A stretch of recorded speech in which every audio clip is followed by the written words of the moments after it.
Hi, I'm Banu and I'm here to analyze my scene and give you a shot-by-shot breakdown of how I conceived this piece along with critical choices that I made based on the works of relevant filmmakers.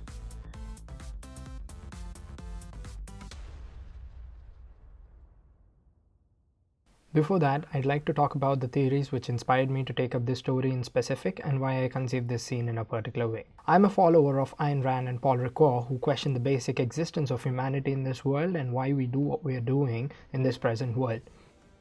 You want answers? I think I'm entitled. You want answers? I want the truth! You can't handle the truth! While Ayn Rand justifies that a man does not have any duties to perform, nor does he have to be selfless and provide for his country, family, or fellow men. Namely, if I am challenging the base of all these institutions, I'm challenging the moral code of altruism, the precept that man's moral duty is to live for others, that man must sacrifice himself to others, which is the present-day morality. What do you mean by sacrifice himself for others? We're getting to the point. One moment. Since I'm challenging the base, I necessarily would challenge the institutions, you name it, which are a result of that morality. Paul Ricoeur questions the entire idea of how we perceive text or anything that we see. And Freud's insight that we hide really important things from ourselves and from other people is so important. And of course, Ricoeur illustrates this with reference to the interpretation of dreams, the dream text and the dream thought. What you actually recount and what you actually did dream are not always the same thing. And so he introduces hermeneutics as the art of discovering different levels of meaning. Ayn Rand's philosophy is called objectivism, which is a very broad topic that we won't be discussing here, but Paul raises questions on interpretation which is very much relevant to the work that I did for the scene. This idea of suspicion between subjective reality and objective reality can be seen in many of Christopher Nolan's films, and this is where my question arises in this scene. This scene is inspired by a true story which is based on Fatih and Eunice, who fought in a war when Fatih shot Eunice on head. Interestingly, Eunice survives and writes about this in a book which is read by Fatih. He was shocked on seeing the story and tracked down Eunice to ask for forgiveness. Yanis was shot in the head by Fethi in the Turkish army. I thought I killed him, but I survived. Yanis went to the hospital and lived, and 34 years later, he wrote about his story in a book. In one perspective, it can be a story about two men and how their friendship started in the most bizarre way. But the idea I had was about the effect that these soldiers had post-war and how war affected their lives like many others. I wanted to address a broader topic, so I started searching for references of characters in war films.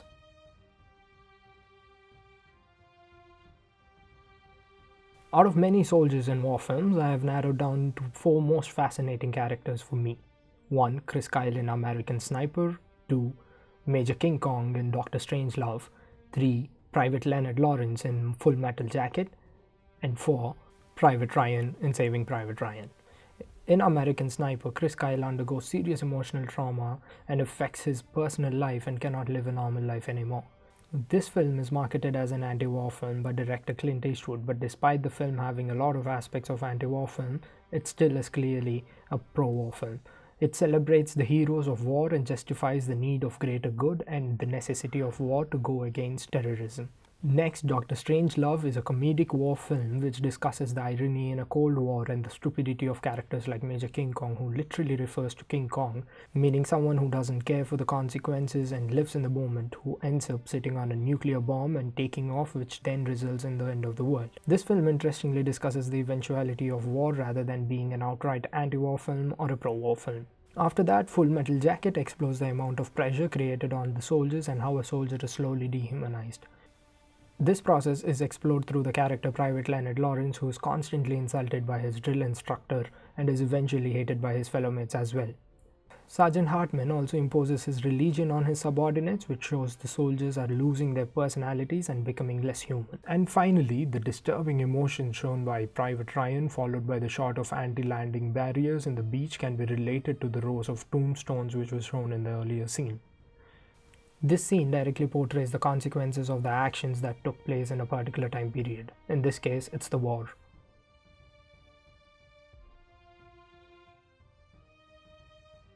Direction is something I'm not so familiar with, and especially when it comes to older actors who have a lot of experience and expect a lot of clarity from their directors.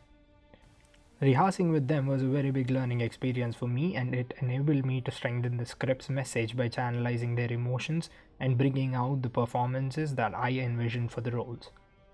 As a storyteller, my objectives were to answer the following questions: explore how the characters got affected by war, how war dictates the lives of innocent living beings, how a character's guilt develops even by doing such a proud act for his country, does the character feel human at all after war. My quest as a director was simply revolving around these 4 questions on the core. This position is really working much better. Good. And the shiver and everything is really great. Yeah, okay. Yeah. Should we do the second bit? Yeah, sure. I mean, I just wanted to see how we wanted to start off. And then, but okay, so we stick with that. Yeah, sure. Is that you're happy with that? Yeah, great. Yeah, okay. You don't have to exactly replicate whatever we're doing. No, anyway. okay. It's no. completely up to you. But yeah, I just wanted to emphasize the fact, your body language and your speech. That's it. Yes. And from now on, you can just play around however you want. Right, now So with should this, we do the... with this one, because this is his statement. isn't it? ending, right? Yeah. Where he's saying, look, it's just not worth it. Yeah. The whole business of war is just not worth it. Let's do it, and Sure. see, You can try see, it out. then we can play around with it. Yeah, so, sure. so you're happy. Yeah, great.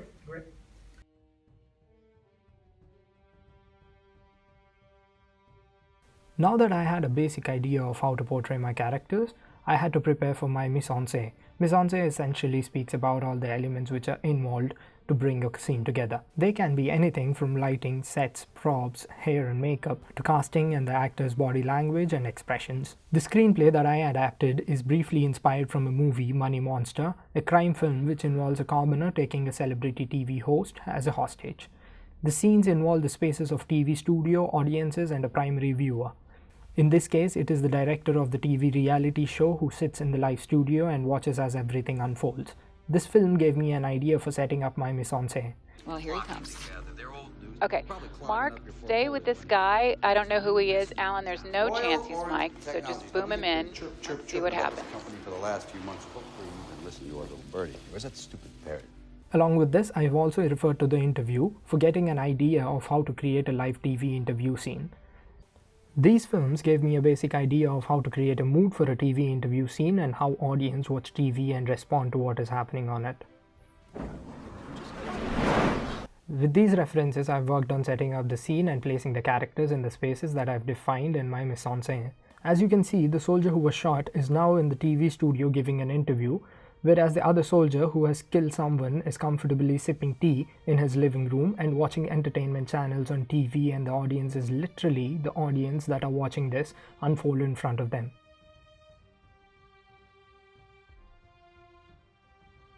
Coming from a design background, I have always believed in pre-visualizing the scenes, and storyboarding is one of the best ways to know how to approach in terms of framing and also helps in reducing the production time.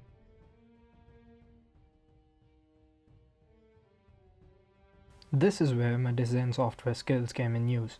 Without overcomplicating it, I drew simple figures using basic shapes to visualize how I would be framing my shots. Since I shot it myself along with my assistant director Sam Hall, it was not really necessary to draw beautiful images on the storyboard.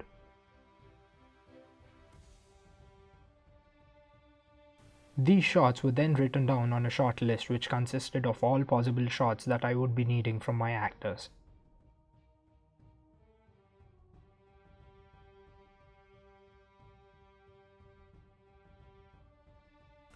When it comes to cinematography, I believe following a style is not fundamentally right. In defense to that, I believe understanding the story and then trying to light the scene in an appropriate way to make it look justifiable is what cinematography is about. My philosophy is strongly inspired from a well-known cinematographer, Roger Deakins, who says one needs no naturalistic style. I have a style. I've discovered ways of lighting that sort of work for me, you know. like a look at this lighting, it's great, but I wouldn't do that. You know what I mean? I'd do it a different way, but that's all personal. But that's not really a style. I don't think I have a naturalistic style. I hope I have a style that suits the project that I'm on. I mean, I walk on a film set on a new movie, and I think it feels like I've never done it before, like I'm learning, you know? So I don't think I've got a style. Any way a film looks is a product of the prep on that film and how that sort of developed as we've gone along. Following his work, I've tried incorporating his style of lighting a scene in order to achieve the sense that I'm trying to make. The first conscious decision that I made as a director is to place the characters in a way that it feels like they are having a conversation almost face to face while the audience are watching it. I wanted to use the TV interview scene to involve audience to be a part of the screenplay while the two characters are sitting face to face and talking about the sins that they committed. It is almost like self-questioning of the character and the deeds they did in the name of glory. By placing the characters in the same position, I've consciously altered the backgrounds which vary from each other just to show the irony of the worlds they are in and the way it is celebrated. What he does is he puts the camera between two people during a conversation, placing the audience into the perspective of a character in the scene. This is done instead of a conventional over-the-shoulder shot. Using a wide-angle lens like the 32mm RE Ultra Prime, he's able to achieve a more personable shot that really has more impact on the scene. In the ending, when Mr. Newark breaks down and is filled with regret, only then the audience realize that no matter where they are, the misery that the former soldiers are going through is very much similar. I've also adapted Deacon's ways of lighting a character in opposite ratio to the background in order to bring more attention to the subject. I've used this technique in the last moments of the scene where audience have to just focus on the emotions of the character more than anything. During this project, I have taken a lot of time to compress the story into a 2-minute screenplay, and given time, I would like to work on the dialogues and also possibly collaborate with a writer, as I believe writing is not my strongest area. The biggest challenge in shooting this scene was to find old actors, and for that I had to employ different procedures along with my assistant director who helped me in casting processes. It is very tough to find good actors who are old for the budget I had, and very less applications were flowing in. In the future projects, I'd like to allot more time for casting, especially for old actors. Although I had a great time in interacting with actors, I felt I was unprepared with the questions the actors had. They were more curious towards their characters than I expected. I would like to be more prepared in terms of directing actors, as stuttering and lack of clarity is off-putting for any actor. In the beginning, I had my reservations about shooting a 2-minute scene and felt it is just not worth it and probably wouldn't end up in my portfolio. I did not realize how much learning I could get through this experience. It gave me more time in evaluating the scene and the choices I made. I would like to practice these kind of exercises in future as well, not keeping the end product in mind at all. Thank you for watching my analysis of the 2-minute scene.